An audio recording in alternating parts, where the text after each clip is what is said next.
Hi and welcome back. Thanks for joining me. So today, from my perspective, quite an exciting one. It's a return to Miles Davis, who's one of my all-time favourite artists, and kind of a new brand, a new label. And we're talking about original jazz classics here. Now, original jazz classics I've been aware of. I think I probably first saw them in the late 80s, early 90s. But I believe, were formed in 82, certainly sometime in the 80s anyway.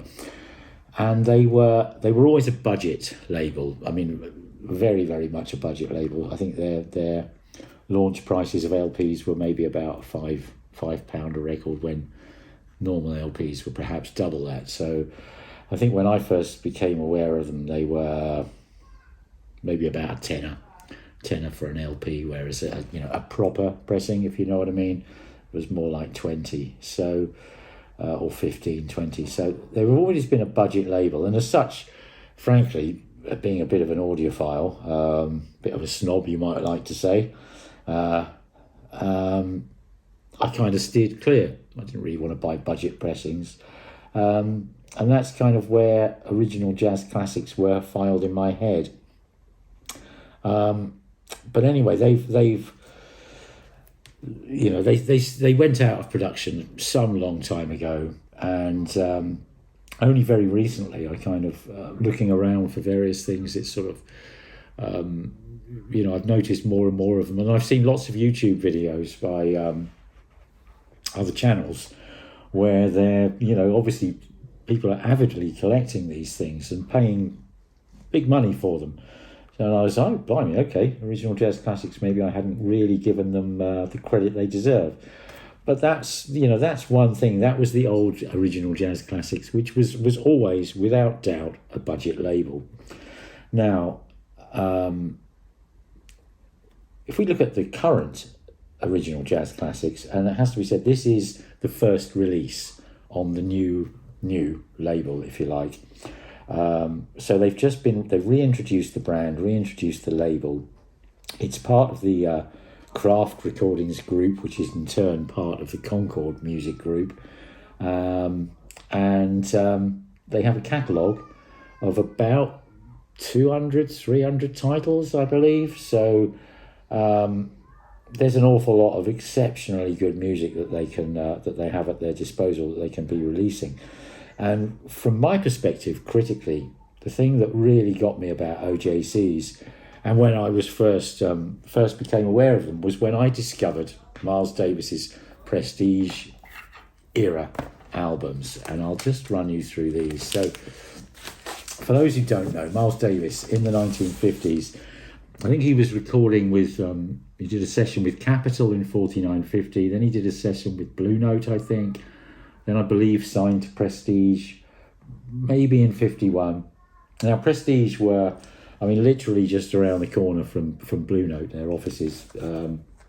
And they also used Rudy Van Gelder as their sort of primary recording engineer. So same engineer, same studio.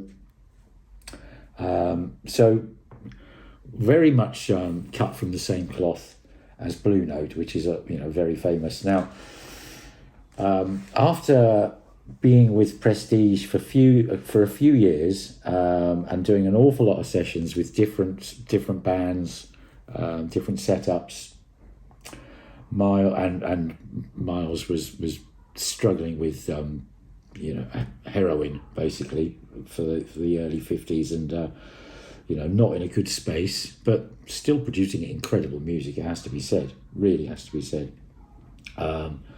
And I think he was noticed by Columbia at the Newport Festival in 55, and they approached him with a record deal. Obviously, he was under contract with Prestige, so boardroom discussions were had.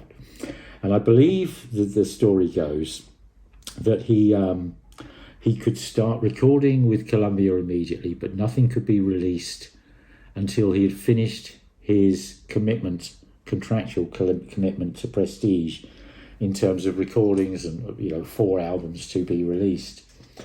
So if we go, basically then the critical thing is there was two dates in 1956, and I've had to write this down because it does get really confusing. So it was May and October 56, and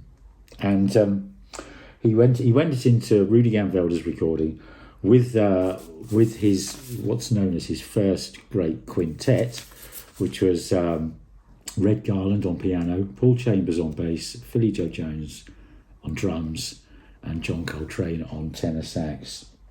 And basically they recorded, flat out for 2 days, enough material for sort of 4 or 5 albums. And these were subsequently released over the next 5 years by Prestige, along with reissues of earlier things and this, that and the other. And it's kind of quite interesting because around this point in time, so he started recording with Columbia too, and the first Columbia release was round about midnight, which came out in March 57. And around that time, it's sort of, there was a snowball of Miles Davis releases, because obviously Prestige was still releasing the stuff that they'd recorded but hadn't put out. Columbia started releasing, and I don't know if this contractual thing kind of opened the taps for other labels, but Capitol released Birth of the Cool, and as I say, there was a couple of Blue Note albums, but I'm not sure exactly when they were really released, but it was around similar kind of time.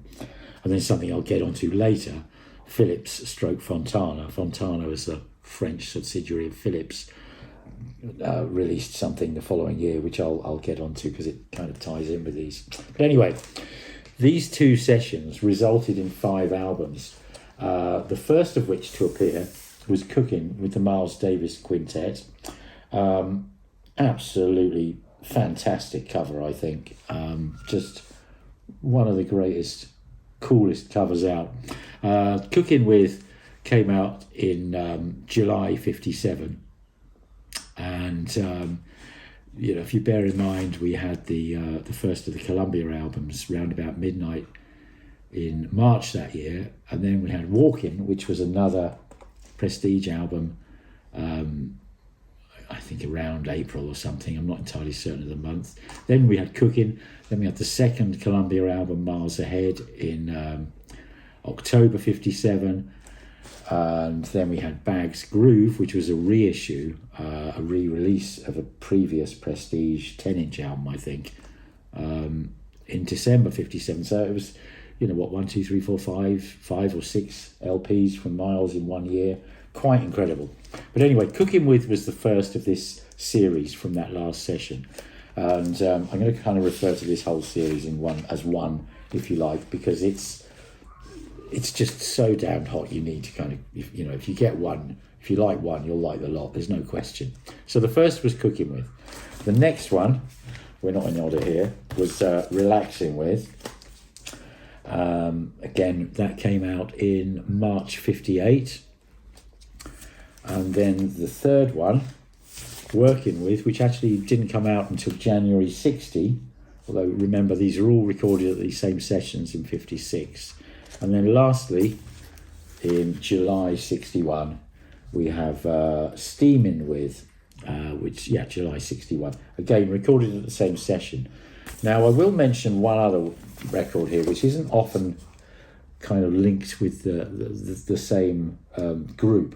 It did come out in the same period. This was May 59, and as you see, we've got the first great quintet listed on the bottom line here, but we've also got Milt Jackson, Thelonious Monk, Percy Heath, and Kenny Clarke, and it's listed as Miles Davis and the Modern Jazz Giants. Now, basically, half of this was recorded at that same session, and the other half was recorded a couple of years earlier with the Milt Jackson, Thelonious Monk, Percy Heath, Kenny Clarke, etc.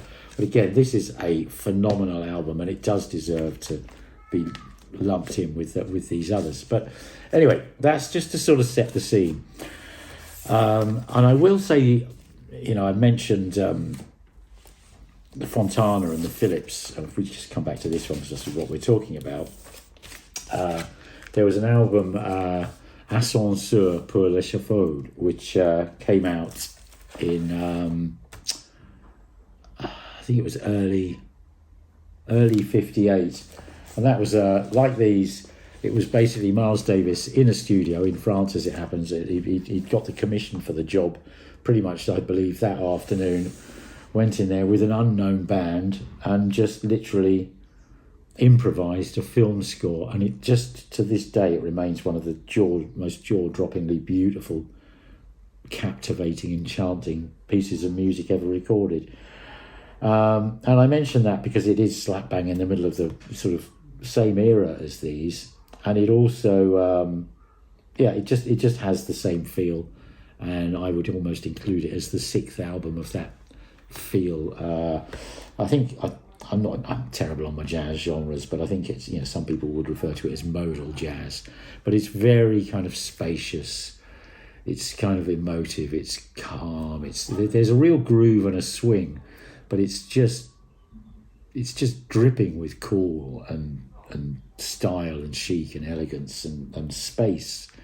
It's just absolutely incredible. Now, having set the scene, here we are back to these. So, I've already got one, as you can see here, and just for the record, this is an original.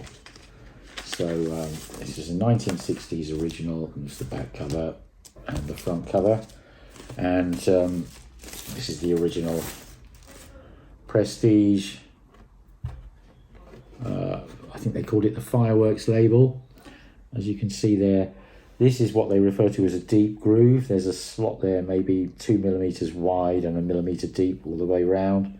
That's what they mean by a deep groove when you see that written. You can see the RVG stamp in here, and the just hand scribed PRLP 7166A.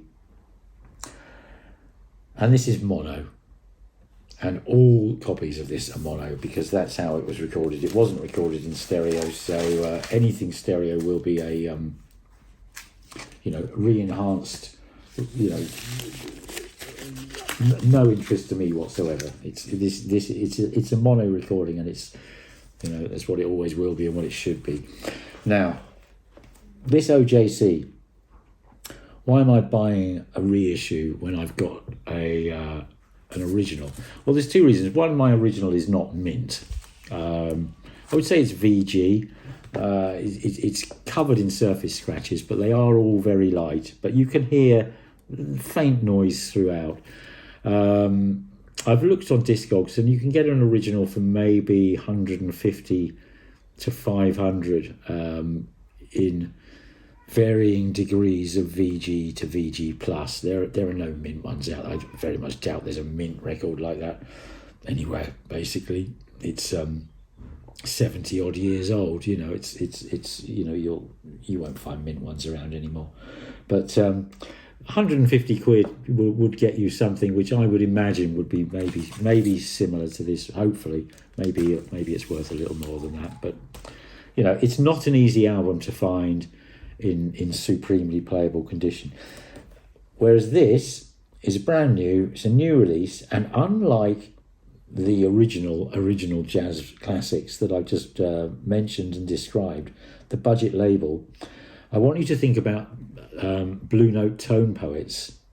And the reason for that is that unlike the original releases of these, which were, they were made back in the 80s, they probably were made from the original masters or from, production masters back then.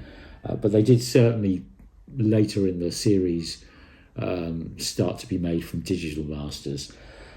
Whereas this is just like a tone poet, just like an Analog Productions, UHQR or whatever else. This is going back to the original tapes, and in fact by Kevin Gray. Now, Kevin Gray, importantly, is the guy, he's a brilliant mastering engineer, cutting engineer, and he is the guy that did all the tone poets. So it's the same guy. So he's taking the original Prestige master tapes and he's cutting them, and they're pressed on 180 gram vinyl at RTI, which again is exactly the same as a tone poet. The cover is very nice stiff card. You can possibly see that it's got a nice glossy, really high quality image on it. If we compare it with the, let me take the original out, it's probably that. It's, I'm taking the clean film off. It's really good. It really, really, really is good. I don't think I would have a problem with either of those. Obviously, the original is very slightly yellowed and a bit battered and beaten, but it's what you're getting for your money is a really, really, really nice, properly made audiophile reissue. Audiophile in so much as they've gone back to the original tapes. So, this and this, they're made from exactly the same thing. This one's cut by Kevin Gray. It's pressed at RTI. You can't really get any better than that. So if you're going to make an album these days, this is as good as anything. And it comes in a nice, the same incidentally, inner sleeves as the MoFi one steps or your Analog Productions UHQRs. Really lovely inner sleeve. And it's a very beautiful piece of vinyl. It really, really, really is. Now, how does it compare with the original? Well, that's a good question. Now, the original is cut in mono, obviously, and I have a mono cartridge which I specifically use for playing basically 50s monos. I don't play modern mono records on them because early monos have a different size groove, and they are cut literally with only only horizontal direction movement. So it's like a sine wave. There's none of this two different groove walls. And a proper mono cartridge like the one I have literally only moves in one direction. There is no vertical compliance at all. So I wouldn't play a stereo. Well, you cannot play a stereo record on a proper original early design mono cartridge. And I don't think I would even like to play a mono modern cut for the reasons, just if there's any kind of vertical compliance at all because of an error in the cutting, you could potentially damage your record. Some mono cartridges are just sort of converted stereo cartridges. That would be fine, but if it's a mechanically mono cartridge, I wouldn't play it. So I've compared these with a stereo cartridge, which at the end of the day is what 99.9% of you are going to be playing these on, because I appreciate that having a separate mono cartridge, a separate mono arm and phono stage and all the rest of it is kind of in the realms of the the loonies, so to speak, like me. But anyway, I compared them on my stereo cartridge, and I mean, in a nutshell, this is really, really, really, really, really nice. I mean, I started off by just playing this one. I didn't do an A/B dem, and I played it through, and it's just a beautiful, beautiful, beautiful album. Track one, It Never Entered My Mind. It sort of starts off almost like a kind of classical piano ballad, and then it goes into the track 4, which is kind of much more sort of boppy, sort of funky, and then In Your Own Sweet Way, which is more of that kind of spacious, modal, I'll say. I don't know, just reading words I've read in books about jazz, but whatever you want to call it, that kind of style of jazz, but very spacious, very kind of atmospheric. And then the theme, and you've got the theme take 1 and the theme take 2, ending both sides. It's just beautiful. And then you go Trains Blues, really kind of funky, kind of boppy track on the beginning of side 2, and then Ahmad's Blues, which is really interesting because Miles Davis doesn't play on that track, and neither does John Coltrane. So it is literally just Paul Chambers on bass, Philly Joe Jones on drums, and Red Garland on piano, and it's absolutely beautiful and captivating. And it kind of just smacks of the sort of ba-boom, ba-boom, ba-boom, Pink Panther-y kind of thing, just dripping with cool and grooviness. And then Half Nelson, which is again a much more sort of boppy kind of what you'd recognise as sort of later Milesy kind of stuff, and then back into the theme. It's a beautiful record, and I must have played this 4 times through, all the way through, absolutely loving it, before I went and put the original on to do the AB Dem. And to cut to the chase, the original does sound better. There's slightly more colour in the piano. There's slightly more the essence of Miles Davis in the trumpet, if you see what I mean. You can kind of tell exactly when he stops and starts breathing or blowing. You can tell exactly when he presses down on the valve or takes his finger off the valve, that kind of thing. And it's that sort of the swingy kind of just the snap, the sort of that start and stop of everything, the swing of it is just, it's just a bit better on the original. But it's not to say that the reissue is bad. It really, really, really isn't bad at all. And it's kind of interesting because you've got to bear in mind it's cut by the same guy who did the Blue Notes, Tone Poets. It's pressed at the same place as does the Blue Note Tone Poets. Now, with those Blue Notes, I haven't got any of those records as originals, first pressing originals, because, you know, first pressing original Blue Notes are like 5, 6, 7, 8, 9, you know, £1,000. I just haven't got them because I just love Miles Davis so damn much.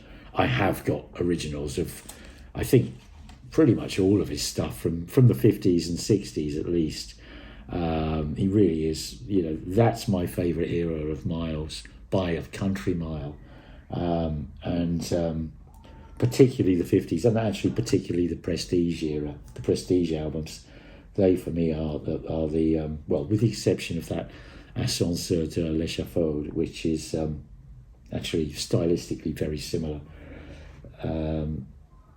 Those are my favourites, and therefore I have got the originals. But they don't, you know, and they go for a lot less than original Blue Notes, and so, you know, you can make your own choice up there. If you want to spend £200, £300, £400 on a copy that will be, you know, visually a little bit beaten up, have quite a few pops and clicks, but sounds just musically just as good as it's going to get, or spend £40, that's all these cost, £40 on a brand new record that's like a gnat's whisker away in terms of that kind of immediacy and the swing and the snap. And there are areas where this sounds better, I would say. The bass weight is more even, and the top end is more extended with cymbals. You know, these were cut kind of slightly compressed for sort of playing on dance sets and the like, and you can kind of hear it, but nevertheless there is that absolute musical essence. So I'd say, you know, musically the original gets 10 and this gets 9. In a hi-fi context, I'd say this gets 9, and the original maybe gets a 7. You know, because of the noise and this, that, and the other. And I'll say, you know, I mean, my working with is pretty good. My my original Modern Jazz Giants, wherever that's gone, is I mean, the music on the album is phenomenal. But the quality, in fact, let me see if I can just show you that just before we wrap up here. I mean, this is just a phenomenal album. This is one that was actually recorded in stereo, released in stereo too, although this is a mono. Yeah, you can't, I mean, it's you can't really see, actually, I don't know, if I can catch that in the light, I don't know whether you will see that. But there's a few light surface stretches, but I really don't know whether that's going to come up, but basically the vinyl quality itself is really poor. It really is. It's kind of, it just looks like it's got little particles of something in it. But it's the music on this is just phenomenal. But the noise floor is high. I would absolutely love a reissue of that. But anyway, you know, I got to mustn't get too sidetracked. So to get back to this, Miles Davis, I'm sure, you know, you've all heard Miles Davis, you've all heard Kind of Blue, I'm sure. I actually prefer this to Kind of Blue. I prefer all these albums to Kind of Blue. This is my favourite era of Miles. It's recorded about 3 years before Kind of Blue. He's absolutely on fire, but it is in a real, just beautifully spacious, chilled, elegant, chic kind of just gorgeous way, and with a phenomenal band. And this is a really, really, really, really fine pressing. And for £40, you know, you'd have to spend 10 times that and put up with noise to beat it musically. So I think that makes this a bargain. I absolutely applaud Kraft for putting these out again, relaunching the original Jazz Classics label, and I look forward to getting more of them. On that note, I'll say thank you very, very, very much for joining me, and if you hoped you liked the video, if you did, please give me a thumbs up. Feel free to comment down below, and if you like the channel, please subscribe, and I'll look forward to seeing you all again soon. Thanks a lot. Bye-bye. Bye.